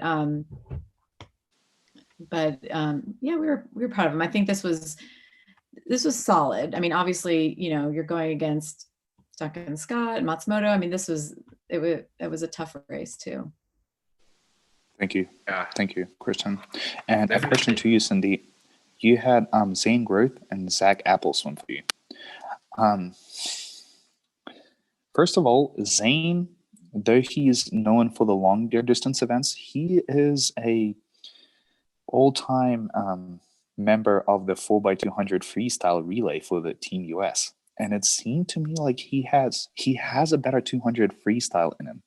Do you feel like it's the preparation that didn't allow him to swim a faster 2 free, or did short course really mess him up a little too much on that 2 freestyle? And regarding Zach, I mean, 143.07 is still a great result, but we've seen Zach already drop a 142. Do you feel like it was a little too much for Zach with the back-to-back matches? I think because he races a lot and he loves to race and he wanted to be put in everything, but I think this meet wasn't his best meet, even though he won the 100 free. His splits, his relay splits and everything, it wasn't the best. I think sprinters you require them to do a lot of races. So this was kind of hitting him a little bit. His 200 free, this race was better swum than it was 2 days before that at the other meet that we had. And about the same time, I think it was a 42.9 and he was 43 flat. And Zane, that wasn't a good swim for Zane. And he was really, really mad at himself. He just got out of the race and because he didn't have the speed to go out with everybody. And he didn't swim it like he normally swims it either. So that he beat himself up over that race because, he's not used to being 8th and being last by over a second. So, but we put Zane in the 200 free and put Tommy Cope in the 400 IM instead of Zane to try to mix it up a little bit, which ended up great for the 200, for the 400 IM because Tommy did a great job in the 400 IM. But yeah, that wasn't Zane's best. But Zach, he didn't even swim the 200 free last year at the ISL at all. So we were happy that he could race in so many events. He was really valuable for us this year. He was a stud. It was fun to watch. Oh, he was absolutely a stud. Just chatting with Andrew previously, he mentioned that Zach had plans of breaking 45-second barrier in the relay. That shows how much ambition this athlete has. Crazy. Next year. Definitely. Hopefully. But Ivan, talking about this 200 freestyle and the ones who got the victory here, I mean, Ari Matsumoto, even last year, he was already on the international stage medaling at Worlds. He gets the job he gets the job done for the team here. I mean, 141.7. So far this season, he was the fastest swimmer in this same event. So what will you say Matsumoto did that the others didn't do here? Because I mean, defeating Zach Apple, a great swimmer, as we already talked, with Cyndi, Duncan Scott, I mean, Fernando Schaeffer, Quintero, Tom Dean. I mean, this was a very, very strong field overall. What did you think was that characteristic that made Matsumoto taking the victory here? And Ari, was he at all pissed after the 400 freestyle that he won revenge? Yeah. As I said, the guys was trying to figure out how to deal with all this intensity, you know. And this race for him is the race that he knows, you know, that he knows how to perform. And sometimes during this season was really interesting to see also that there was kind of matches and races that really fits on the program that they were falling through, you know, through the weeks. And so when they were training, so I really remember the coaches saying for Katsuhiro that he could go, you know, full throat on this race because he was ready for that. So the 400 was not that good. So the guy was a little touched by that. So I think was a boost. And also the field was insane, was good, you know, to have Duncan Scott that we know has the second part really strong. So he was totally, you know, just full throat, and was amazing race, amazing race for him. And was a good victory for Tokyo Frog Kings. We were all happy with that. Thank you, Ari.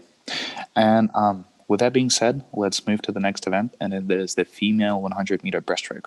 And Kristin, my first question goes to you. You had Julia Sebastian and Anastasia Gorbenko race for you. Julia swam at 105.97, and Anastasia swam at 104.54. And could you please weigh in on how important Anastasia Gorbenko is for your team? Because she is the breaststroker, she is the freestyler, she is the IMer. What a swimmer you guys have! What a star! And it seems like it's her breakthrough season right now. Could you weigh in on that a little bit? Sure. So, Nasia is one of the Israeli swimmers that David has kind of taken in and coached for the last several years, trying to really, you know, train her and boost her confidence to be on the world stage for the Olympics. So being a part of the ISL in 2019 was the first step in that. And it was, you know, it was a big, you know, rude awakening really for her there. And just, you know, she didn't have the confidence. She didn't really see herself competing with everybody. And then, you know, this year was a much different story. And she definitely got, you know, she got a lot more confident, and she raced the world's best, and she's you know, she's been gaining you know, that experience and really just kind of sees herself doing all of it, and was huge. And breaststroke is a solid event for her, but you know, and then obviously being an IMer, that was a big key. And our breaststroke, and Julia, she got better the next few meets, and she actually set her records, her national records and South American records, and that was great. But it was fun to, you know, get up there and not get eighth in the breast again, as we were getting a lot of. So Kristin, we have a unique opportunity in front of us right now. We can ask you, as being involved with the training of Anastasia Gorbenko. I mean, how do you achieve such a diversity for an athlete? Because it seems like, I mean, a breaststroker and a freestyler in one person is already pretty rare. But it typically seems like with these swimmers, they seem to be excellent freestylers, and through their athleticism, they seem to be able to pull off with the breaststroke. But Anastasia is different. Her breaststroke is on par with her freestyle for sure, arguably with her breaststroke being better than her freestyle. How do you achieve such diversity from an athlete? She's well, obviously she's a talent, and she's been she's been brought, she comes out here to San Diego for a lot of the year, a lot to train with Kathleen Baker and some of the people that are faster than her, and put her in positions to race. Because I think in Israel, they, they sometimes just get into their bubble where she's a star just in this country and she's so comfortable there. And to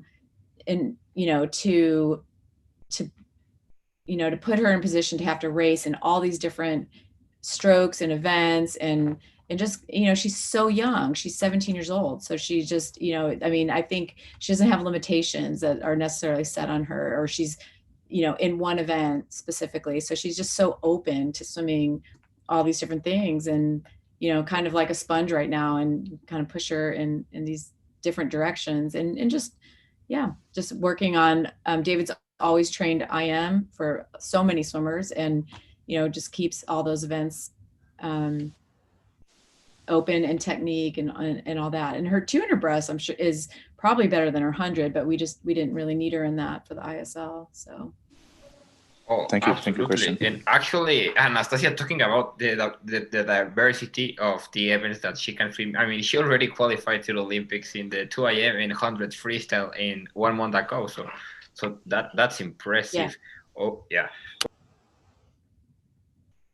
Sorry, I mute myself. Cyndi, in this race, a very strong field. Once again, Alia Atkinson, world record holder in this event. We already mentioned Julia Sebastian, Mio Teremura, Anastasia Gorbenko, Aoni, Annie Lazor. A very strong field. And Lindsay Koselski, a swimmer that not a lot of people may know, but she did get the job done here, finished in 3rd place overall. And on the other hand, personally, I was expecting a lot more from Veronique Galot. I know she's a 200 breaststroke specialist. Indeed, she finished in 2nd place in this same pool 3 years ago at World Championships in Budapest. So were you a little bit disappointed with her performance? And on the other hand, what happened with Lindsay Koselski? She did the job. Both of them were a little bit slower than they were the meet before. But Lindsay is a racer, and she's so new to the sport, to this league, and to international swimming. I had watched her since she was a freshman at Minnesota. So and then she got married, I think, when she was a sophomore at Minnesota. So I knew her background, which wasn't a lot of, she was a summer league swimmer, but she's really works hard, and she's huge. She's a big girl, lots of muscle. Trains really hard in the pool and in the weight room. I think she lifts as much as the guys do. So she just needs more experience at this level. And I thought that she did a really good job all the way through, just getting confidence and that she could compete. I think if she continues to swim, which I hope she does, that she'll just be more of a factor in the 50 and the 100. And Bethany swam the 200 fly. She had a good 200 fly. She swims so many things that we expect so many things for her. We could put her in the 200 IM, 400 IM. We can't put her in the 100 IM because she doesn't kick, dolphin kicks underwater. But she swims so many events, and she was always the first one in the pool and the last one out of the pool. We were always waiting for her, the last one in. She is very regimented on her training, and she just doesn't ever miss a beat on training. So 100 breast is going to be up and down for her. And this was just a little bit off for her. She didn't go out very fast. I just think she just kind of ran out of gas, and the breaststroke is such a technique event that unless you're feeling it sometimes in the 100 breast, if you're not really a 100 breaststroker, you're a 200 breaststroker and a 400 IMer and a 200 IMer and a 200 flyer, that it just was one of those, she just didn't hit it. But she's so valuable in anything and everything. And she was on the A relay in the 400 medley relay. I'm not sure if it was this meet, but she was a 103. So I think a 103, 3 high maybe. So this was not a great race for her, but that happens, I think, at the end of the meet. Yeah, definitely. No one can be perfect every time that steps on the block. Definitely. But Ari here, Mio Teremura and Reona Oki, once again, the Tokyo Frogkings always being consistent, 105.3, 105.7. And I wanted to make a point here because the technique of these Japanese swimmers, just by looking, it seems that they are just stretching, warming up, but they are swimming very fast at the highest level possible. So what did you discover of this breaststroke Japanese technique during the season? They are great on breaststroke. I remember in 2009, back in Brazil, I was coaching only breaststrokers. I had a team that was 12 breaststrokers, 6 boys, 6 girls. And my reference was always the Japanese breaststrokers, So my friendship with Nori was because of Kosuke Kitajima and everything.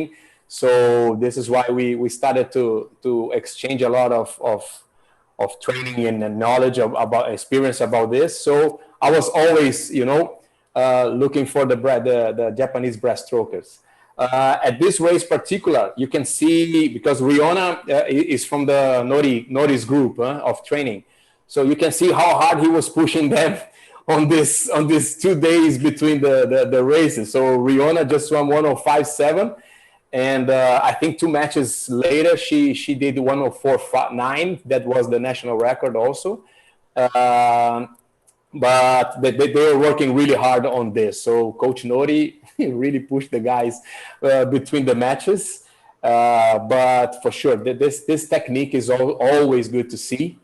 And but the breaststroke in the short course is a lot of power, So for these turns and getting again, it's a lot of power. So and with this loading, it's hard to show up with this power on turns and underwater. So that was hard for the girls on this specific event. Makes sense. Thanks, Hari. And with that being said, let's move to the next event, and it is the male 100 meters breaststroke. And Ari, once again, a question to you. Shoma Sato, 58.27, great result, but Yasuhiro Koseki, 56.11. What a result. And my 2 questions are, number one, how did he feel? How did the team react after he defeated Petey so decisively? And another question is, why didn't he end up dropping much time after that? That seemed like the peak of Koseki's performance. Yeah, so this was a great race, especially because of our manager is Kosuke Kitajima, so it's his race, So and behind the scenes was so nice to see Kitajima celebrating this race, He got completely crazy, jumping and shouting and punching to Kosuke, Koseki. So it was an amazing race. I think because of this, because it's Kitajima's race, So when Kosuke just won this one and broke the national record, this was national record. I think brought this atmosphere for the team. That just to see the guy, the leader of the team, just getting nuts, celebrating a race was really nice to us. And following this, I think Kosuke is a veteran guy, So it's like Notice is used to play with me that Yasuhiro is like Nicolas Santos for Brazil, Nicolas Santos is the Highlander guy, is never ending guy. So he's still 40 years and then just that close to break world records. And Nori played with me saying that Yasuhiro is the Nicolas Santos of Japan, He's the guy that never ending fighting or trying, but and sometimes they got tired, So it's just this. It's just a little tougher management on balance and energies to get this guy is good. So, but he was also good to hold some skin races, also. But that's it. He's a warrior, Yasuhiro is a warrior, man. It's a really warrior. I saw him on the massage table, doing a lot of stretching and releasing, and he was just getting bruised all the places. And you say, man, this guy cannot race. This guy cannot. And then boom, the guy was there again. So it's something like this. It's a great warrior that it's him. And this race was really nice to see Kitajima getting crazy, with the victory. It was a nice victory to us. Ari, I feel like we need We need to get all the veterans in one 4x100 meters medley relay and get them race and get them to break the world record and say, hey guys, your swimming career doesn't end when you're 25. It doesn't even end when you're 30. Go all the way to 40. And Absolutely. We're not that far. Yeah, we're not that far to this to happen. You know, it's just a matter to find the right place. And ISL, it's making this really possible. You know, so maybe soon we're gonna get a 40+ world record. Oh yeah, absolutely. And Ivan, also talking about this 100 breaststroke, Ari mentioning all the veteran guys that are swimming at the highest level. I mean, I think that in this same race, talking about the Tokyo Frog Kings, we can see the present and future of the Japanese breaststroke swimming. I mean, Sho Masato is only 18 years old, and in long course mirror, he's honestly a beast, swimming at 2:07:01 in the 200-meter breaststroke. That's top 5 of all time. So I mean, they have to be confident leading into the next games next year. But Cyndi, once again, Ian Finnerty here, we mentioned he was trying to discover his new breaststroke, struggling. And Connor McHugh finished also in 8th place here. He was a new addition, a last-minute addition to your team. So how was the conversations with Connor and Ian prior to this 100 breaststroke, and also afterwards? How were they feeling? Well, Ian, he, like I said, he was struggling with his breaststroke. He didn't go out fast enough, and he's just trying to control it and trying to think through it. So that made it really difficult. And Connor was a great team guy, and everyone wanted Connor to do awesome.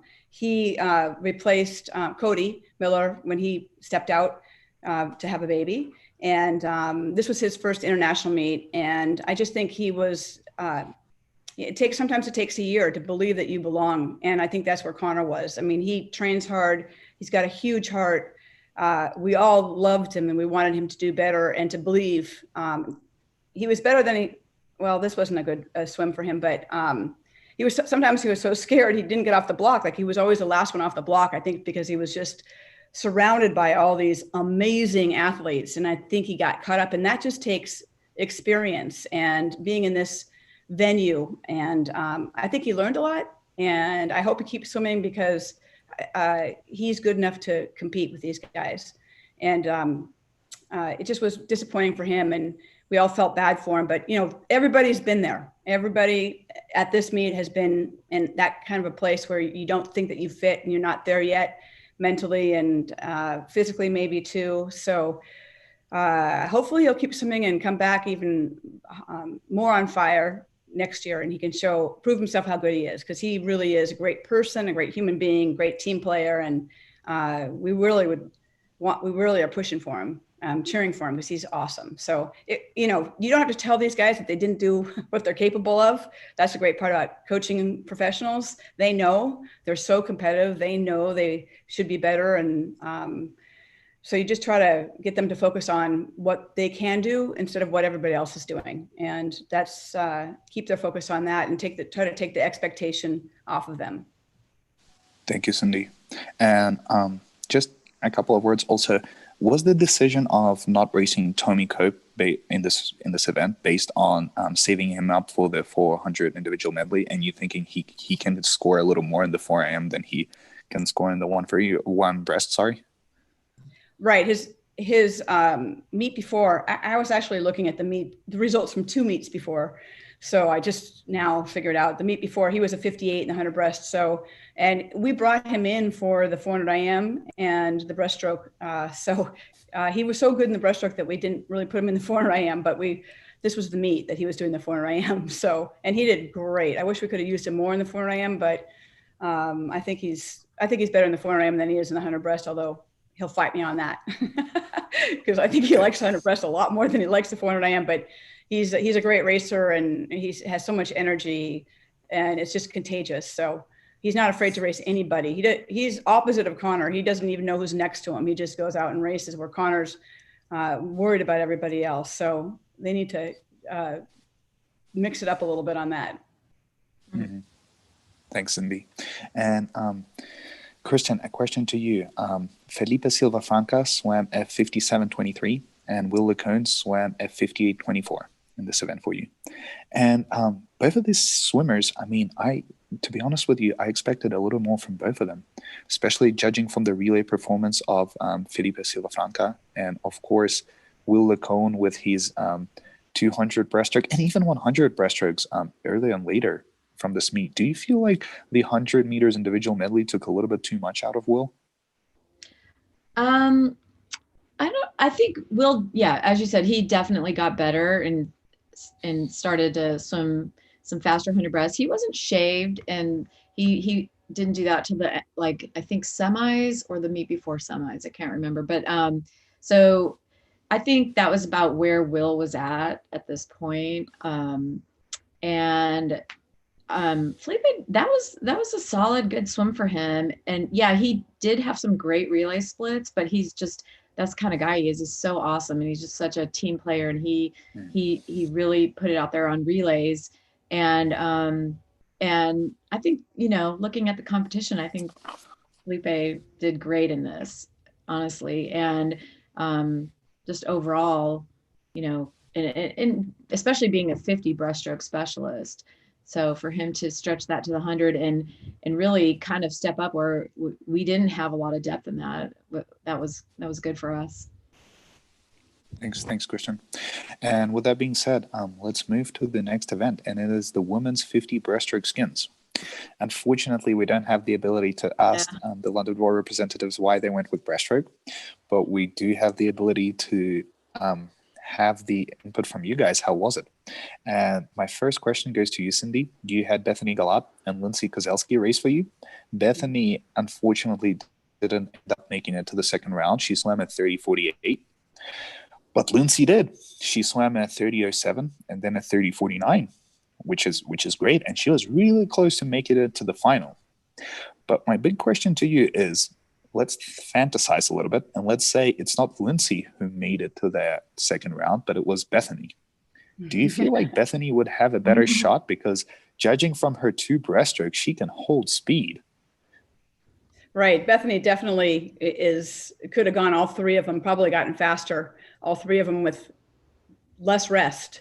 That's how she swims. We had to put Bethany in that because I had put Miranda Tucker, who's also a 30 flat, I think she had been in the 50 breast. I'd put her relay only because I didn't think that they were going to go breaststroke on the skins. When you're making the lineup, you also have to look at, okay, who do you think is going to win the medley relay, and what event do you think they're going to go skins? So that was that hurt, and that was hard for Miranda too to sit there and watch because she was just almost as fast as Lindsay. But Lindsay's got the speed, the full out front end speed, and that was super exciting. I was so excited for her. Anytime you get somebody in one race, 4th place, and she was second in that, you just get the whole team gets pumped up. It's just it just is so exciting. And I think if we did it again, Lindsay could have been a little bit faster and maybe gotten second again. But experience, it's all experience. But the skins are the greatest thing ever. And I like it, having it switched up strokes. So it's not always the same people doing the same thing, because everyone deserves to be in the skins, and train a little bit the skins. Maybe that'll go in club teams. Maybe club teams now can train skins or maybe they can even start putting them in dual meets for college or nationals, because it is such a crowd pleaser, and it really brings the teams together. It's so much fun. So yeah, I was excited, and yeah, too bad Bethany, too bad it wasn't on a shorter rest interval. She could have gone better on a minute. But I mean, too bad overall, they didn't throw down a 2 breast before this, right? Would have been a different outcome. But overall, I would say, Cyndi, that Lindsay and Bethany did a great job here. I mean, Lindsay, as you mentioned, in second place after the first round, almost passed that second round cut only by 0.21 hundredths, but overall a great result. And actually, you mentioned that the skins races are so entertaining to watch for the fans, for the coaches, for the audience. I believe in the Brazilian Nationals 2-3 weeks ago, they implemented the skins races on the final of the 50 freestyle. So I saw that, and that was very interesting to see how the international stage is including the skins races for giving the audience a better experience, I would say. But also, I wanted to make a question this here for you, Kristin. I mean, Anastasia Gorbenko tied for fourth place. I mean, she barely made it to the second round, and she stayed consistent during the 350s. I mean, 30.2, 30.21, 30.38. I mean, that's what a coach wants to see from their swimmer, right? And on the other hand, I mean, I know that Julia Sebastian did not make it through the first round, but I mean, she was always breaking Argentinian, South American records and doing the job for the LA Korean. And sometimes she was getting jackpotted. But I mean, I think that we can say that the level of the ISL can be represented on those results where a swimmer breaks the national records and it still gets jackpotted. Yeah, right. No, she was great, and she's, you know, better in the longer races, but she did, you know, it was fun for her, and she enjoyed it too. Just like Cyndi said, the skins are just so much fun, and it is great. We were sort of in desperation mode in the 50 breaststroke, and we seemed to swim it almost every single meet. And that was when David woke up super early, and well, actually woke up in the middle of the night, not trying to figure out what to do, and decided to take Anastasia down to the hotel pool in the morning and teach her a breaststroke flip turn. So that was sort of our interesting kind of crazy move of that meet, because we had nothing to lose. And he was timing her on the turn to 15 meters, you know, versus flip turn. And, you know, it was just sort of one of those things. And if she did get in the top 4, which obviously barely she did, I mean, she's so young, she can recover so fast. So she didn't need rest either. And she made it almost all the way. She made it, you know, she was about 1 or 2 strokes away, I think, of getting Ollie at the end. But that was a lot of fun. That was like one of the most fun skins, because it was so unexpected, because we were just, you know, LA Current really was weak in 50 breaststroke. So to get somebody through to the finals was amazing. Thank you, Kristin. And just speaking a little bit more about that open turn, do you feel like this is the future of sprint breaststroke? I think it would depend on the individual, like if they have a fast turn. So, I mean, you don't need as much air, and you get to breathe the whole time in breaststroke. So it wasn't so much that, it was just, you know, she didn't have the quickest reaction on the open turn. So that was, it was just something, and it was just, I think a lot of it was just, in some ways, David just doing the different thing too. So it looked great, and as a spectator, it was so new. Me and Bruno went insane after we saw that. Yeah, we all did, because no one in the box knew. Like the athletes didn't know she was doing it either. It was a surprise, so it was a lot of fun. It was a good surprise. But with that being said, let's switch to the next and final event. It's the male 50 fly skins. And first of all, Kristin, once again, a question to you. You ended up picking the skins for the male event. Why fly? And did you ever have any considerations of going any other events, maybe backstroke? Well, we did do backstroke the previous 2 meets.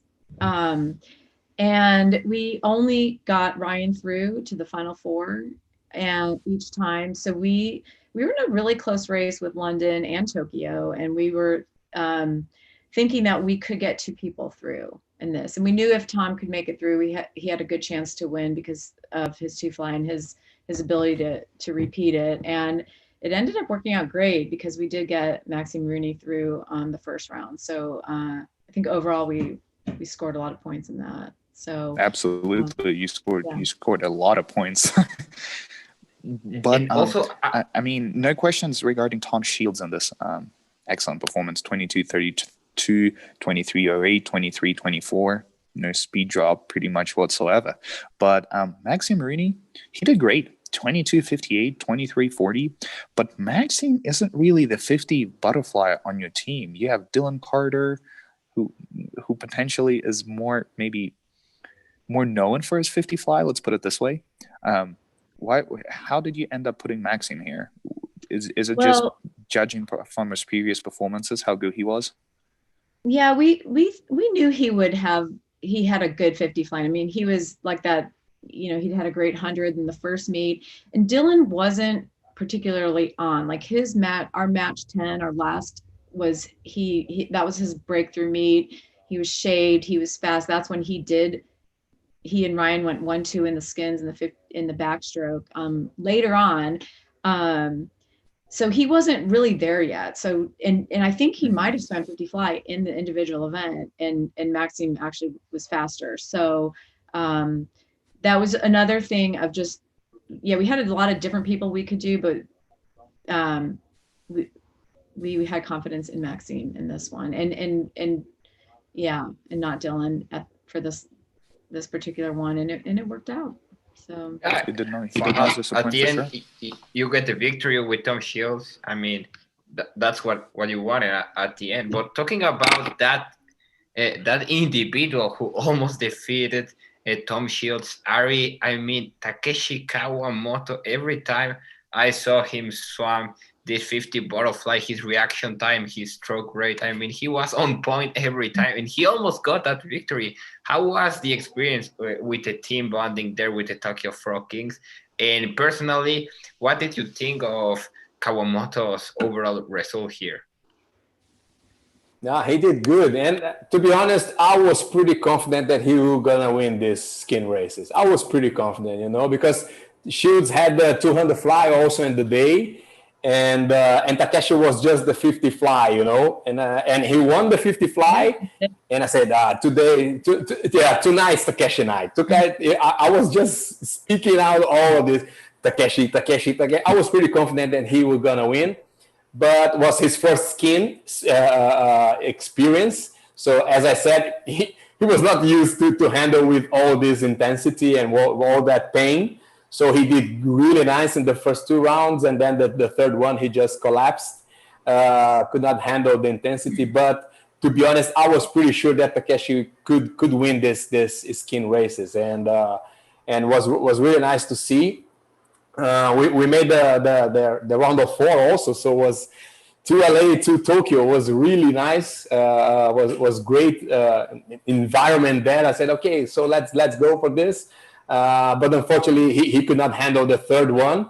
But was really a big boost to him on his confidence, you know, for the next matches and for the next rounds. So was really nice, really interesting experience that he had lived this skin races experience. Definitely, he's gonna be an asset for next year. Every team will want Takeshi Kawamoto for their team, especially for those 50 fly skins races. It seems that a lot of people are going to specialize only maybe for the skins races because it's a very important event, if not one of the most important of the entire match. Gives a lot of points, and it's crucial when deciding who's gonna be the winner or not. Yeah, but overall a good result for him. I agree as well. Thank you, Ari. Thank you, Ari. And Cyndi, a question to you. You had Meiron Cerruti and Ian Finnerty race here. It's not the worst decision in terms of who to pick, but it just seemed like you had, from one point of view, you had a lot of people to pick from. But from another point of view, you didn't have these heavy hitters that you knew could make it to the next round. You really had to gamble here. But you ended up not putting Zach Harding, who was your main butterfly. Of course, he specializes more in the longer distance events. But Zach Apple, considering his sprinting abilities, why not put him in the 50 fly just to check things out? Because he seemed like a bit of a wild card here that could potentially pay off. We went through that. And he just, again, you have to be able to dolphin kick underwater, I think, for the 50s. And I don't think he's done fly in years. So I think next time, you know, I think he should try, but he told me he couldn't do it. And Meiron had been good. I mean, he was 23 flat in the 50 fly before that, and he is a great flyer. He was slow in the fly getting up. He was behind everybody getting up in the 50 fly. So he changed his kicks and did less kicks, which it didn't work out for him because he went slower, but at least he wasn't behind at the beginning. So he was still trying to work on that. And Ian, I mean, Ian wanted to do it. And so, yeah, I mean, I tried Mark the meet before, Mark and Matthias, and they weren't very good. They were 23 highs. So, and then Giles was out with the stomach flu. So Ian and Miron were they're two good 50 flyers. It was a fast field. Anytime you have those, Tom Shields at the beginning, it's going to be a rough go. So, yeah, I mean, they swam pretty fast. It just was really fast. It was a really fast field. Thank you, Cyndi. And thank you to all of us, because this actually concludes our match analysis. The overall results of the match, London Roar won, LA Current came second, the Tokyo Frog Kings came third, and the DC Tridents came in fourth. And just to wrap things up, can I ask you for a couple of words concluding the match? Were you happy with your performance in this match? And maybe a couple of words to your fans. Do you want to start, Ari?